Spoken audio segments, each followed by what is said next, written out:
Sino nga ba ang gumawa ng Stonehenge na matatagpuan sa England?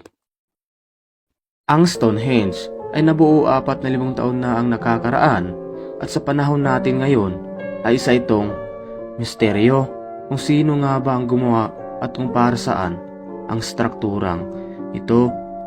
Ang mga batong ginamit dito ay matatagpuan lamang sa Preseli Hills, 332 kilometers ang layo mula sa kinatatayuan ng Stonehenge. Maraming nagsasabi na imposible na taong gumawa nito dahil wala pang advance na kagamitan upang ilipat ang mabibigat at malalaking mga bato. May isang teorya na nagsasabi na alien daw ang gumawa nito dahil nagsisilbi nilang palatandaan pabalik sa ating mundo. At may nagsasabi din na mga mangkukulam daw ang gumawa nito dahil dito daw sila nagsasagawa ng mga orasyon at mga ritual.